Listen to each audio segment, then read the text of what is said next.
পৃথিবীতে যার বাবা নেই তার দুনিয়াটা এক ধরনের মানে স্বাধীনতার যেটাকে বলা হয় যে স্বাধীন।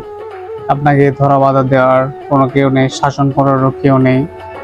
আপনার যা খুশি তাই করে বেড়াচ্ছেন। আসলে এটা জীবন না। একটা শাসনের মধ্যে থাকাই হলো একটা প্রকৃত মানুষের জীবন। যেখানে দেখবেন শাসন নেই, কোনো বারণ নেই, সেই মানুষটা বেপরোয়া চলাচল করে। আসলে বেপরোয়া যারাই চলাচল করে তারা কিন্তু ভবিষ্যতে ভালো একটা পর্যায়ে যেতে পারে না। আর বেপরোয়া কোনো কিছুই ভালো না। কোথায় আছে না, যত গতি তত ক্ষতি। তো এখানে কিছু বলার নাই, শুধু এইটুকুই বলার যে ঈদের আনন্দ সবাই ভাগাভাগি করে কাটান।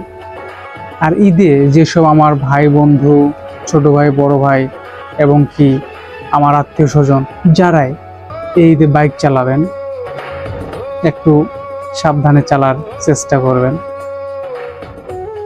কারণ বাইকের চাকা একবার স্লিপ করলে সেটা আর ফেরানো সম্ভব না।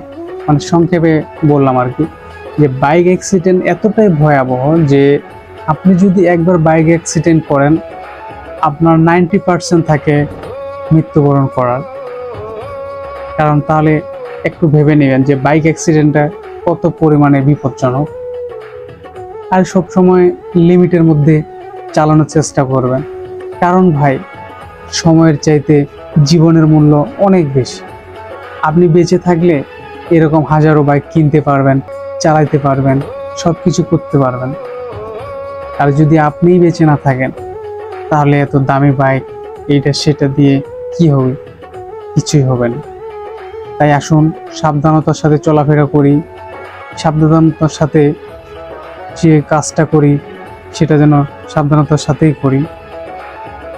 আর যারা ঈদে ঘোরাঘুরি করেন, অবশ্যই আপনাদের পরিবার পরিজন, আত্মীয় স্বজন, পিতামাতা সকলে আছে, তারা আপনার খেয়াল ঠিক মতো রাখে কিনা সেটাও একটু দেখবেন। কারণ আপনার যদি খেয়াল খুশি ঠিক মতো না রাখে, আপনাকে নিজে কিন্তু ভালোভাবে চলতে হবে।